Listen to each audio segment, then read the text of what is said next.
Donc, à présent, avec ma collègue Mylène Bernard, nous allons faire un rappel succinct sur les différents modes de tarification.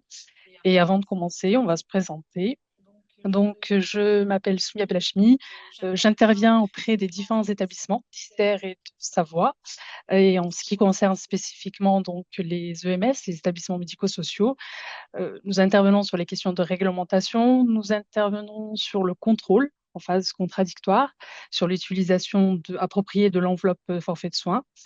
Nous formons également les personnels administratifs des différents établissements et nous intervenons également sur l'utilisation quotidienne de l'applicatif Réside EMS. Donc, on va commencer par définir la tarification globale et la tarification partielle en EHPAD. Donc, la distinction entre la tarification globale et partielle reflète de deux approches différentes de la gestion des soins. En ce qui concerne la tarification globale, l'EHPAD reçoit une enveloppe complète pour tous les soins et l'assurance maladie verse donc un budget global à l'établissement. L'EHPAD rémunère ensuite lui-même les intervenants extérieurs. Et en ce qui concerne la tarification partielle, l'EHPAD ne reçoit qu'une partie du budget des soins. Donc ainsi, l'assurance maladie finance les soins réalisés par le personnel de l'EHPAD, mais aussi les professionnels libéraux qui sont rémunérés séparément. Donc, par exemple, les kinés, les médecins libéraux. Ils seront financés directement par l'assurance maladie sous convention. Bien sûr, les résidents ont la possibilité de consulter les PS extérieurs des EHPAD en utilisant leur carte vitale. Du coup, on va continuer avec les EHPAD qui ont ou pas une PUI. Donc une PUI, qu'est-ce que c'est? C'est une pharmacie à usage intérieur. C'est une pharmacie intégrée à l'établissement qui gère directement les médicaments des résidents. Donc on peut avoir des EHPAD avec PUI. Donc les médicaments sont achetés par l'établissement. Ils sont financés dans l'enveloppe soins versés par l'assurance maladie. L'EHPAD gère les stocks et la dispense. Ensuite, on a les EHPAD sans PUI, c'est-à-dire que les médicaments sont délivrés par une pharmacie de ville. Ils sont remboursés directement par l'assurance maladie en dehors du budget de l'EHPAD. Donc, si on conclut, la PUI est une pharmacie interne à l'EHPAD. Lorsqu'elle existe, les médicaments sont financés dans le budget de soins de l'établissement. Et quand les EHPAD sont sans PUI, ils sont pris en charge directement par l'assurance maladie via une pharmacie extérieure.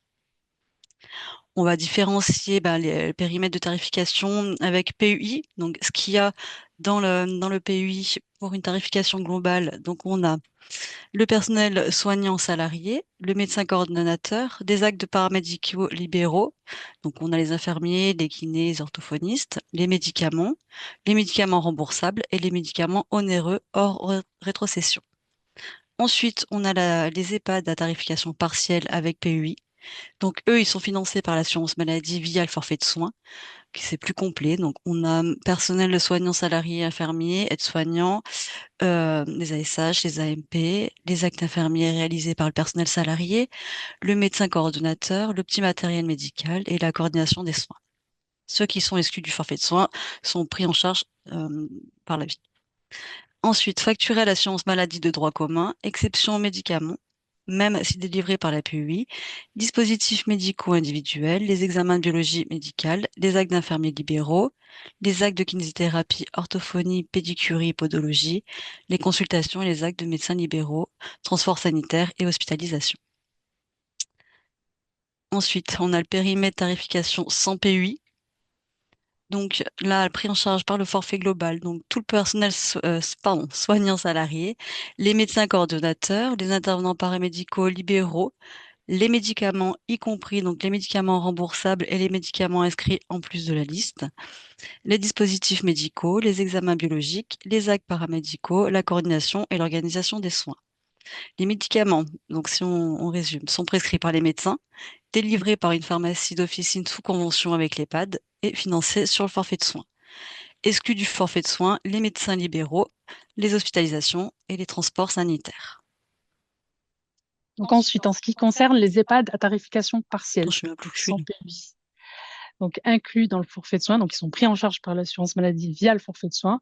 Donc il y a la Excusez-moi. rémunération du personnel soignant, salarié, les infirmiers, les aides-soignants, les aides médico-psycho, les actes infirmiers, le petit matériel médical, coordination de soins et les interventions des professionnels salariés. et ce qui est exclu du forfait de soins, donc facturé à l'assurance maladie, les médecins traitants, les médicaments prescrits et délivrés par une officine de ville, les dispositifs médicaux, donc les pansements complexes, les matériels spécifiques, les actes des infirmiers libéraux, les examens biologiques, les actes de kiné, orthophonie, pédicure et podologue, les transports sanitaires et les hospitalisations. Donc voilà, j'espère que ce webinaire vous aura apporté des éléments utiles pour vos pratiques en EHPAD et on vous remercie de votre attention. J'ajoute juste un dernier point. Nous restons disponibles sur l'email dédié aux EMS qui va apparaître en dernière page.